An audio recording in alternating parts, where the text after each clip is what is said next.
another thing I do for the long-term control of the negative nutrients is dose this sort of stuff. This is carbon dosing now we're talking about, and this particular stuff's called NO3PO4X RedSea. And basically carbon dosing, there's a couple of different forms of it. You can use products like this. There's a lot of different products like this now out in the market. All kind of companies are jumping on it. You can use vodka. I think way back in the day people used to use white rum, I think, sugar and vinegar, and there's probably more. And basically what the idea is for this sort of stuff, carbon dosing, is it almost like feeds or overdrives certain types of beneficial bacteria. And when you're doing that to those types of bacteria, they're going to be like, they want more and more basically, so they're grabbing more and more nitrates and phosphates. Typically, just so you know, carbon dosing tends to take out nitrates first, or at least it always has done for me.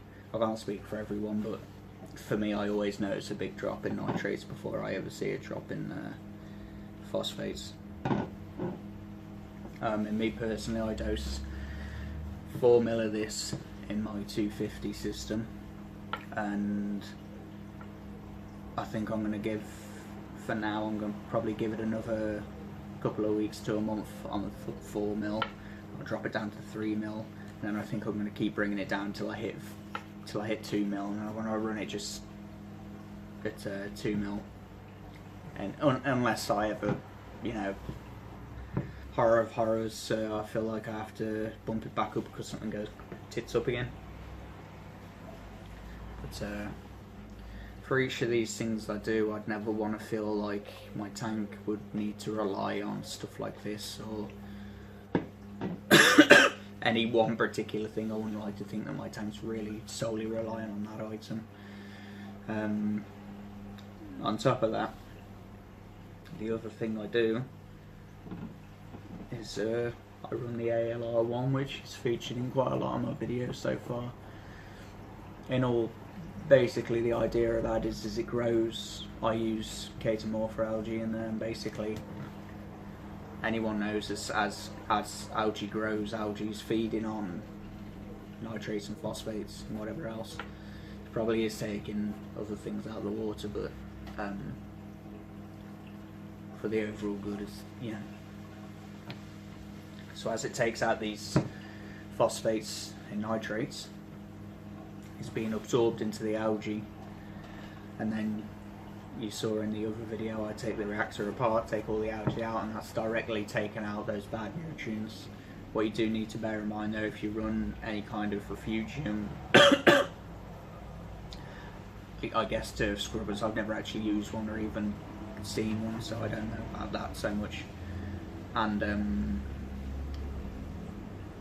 algae reactors, one thing you need to be careful of is if the algae ever starts dying off, just take it all out, because basically as it starts dying off, it will re-release whatever it's taken up. It's like a big sponge, whatever stuff it's taking in. If it starts dying out, it's going to release all that sort of stuff, so that can also crash your tank, and you know, you can ask around, and that's happened to a lot of people, so be real careful of that. There's another bit of a school of people that are currently doing daily water changes, and that's not like if you think you do a typical water change for me is 25 litres of a 250 litre system. That doesn't mean to say that if I said I was going to get into the daily water change method that I'd do that. Still I'd be changing 25 litres, because it destroy your back if you're carrying water around that much, and it also destroy your bank account, the amount of salt you'd have to buy. When people are doing a daily water change, you're looking at more like a gallon. They do a gallon a day, so we'll stick to litres. So do 2 litres a day, for instance. If you got a water butt or something like that, and made up 100 litres of your salt water and got it, whatever, So that's 50 days in that, so that's over a month. So I suppose when you look at it like that, it's probably not, it's financially it's not really going to make any odds. So I think the hard bit would be if you wanted to do that level, as in the 100 litre level to make it last a lot longer. I think it'd be talking your missus or your fella or whatever into letting you have a fucking water butt in your tank or whatever you use. So you're probably going to do less than that, but I've just given you examples basically. The final thing I do is I run, don't do this constantly, but I tend to run floss, like just a typical aquarium floss filter, not loads of it. You buy it in a roll. You buy a 5 metre roll, for instance. I'll just rip a bit off and put that in the RedSea tanks. You get a bubble trap where you get like a black filter, which I threw away day one. But you'll get those, and that's where I put this stuff, and I'll leave it in there for a few days, or literally, to be honest with you, I go by eye, and when it starts to go from white to starting to look a bit brown or whatever, and I think it's had enough, like, I'll rip that out and change it again, and then again that's like another almost like immediate bit of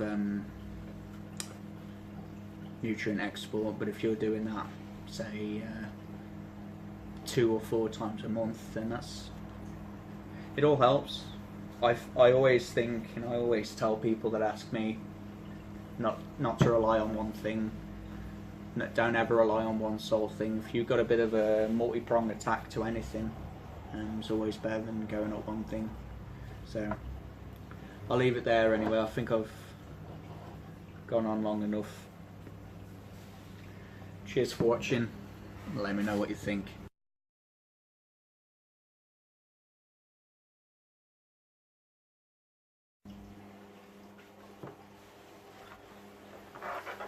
Right, so I wanted to do a bit of a part 2 to the nitrogen solutions. Fuck me.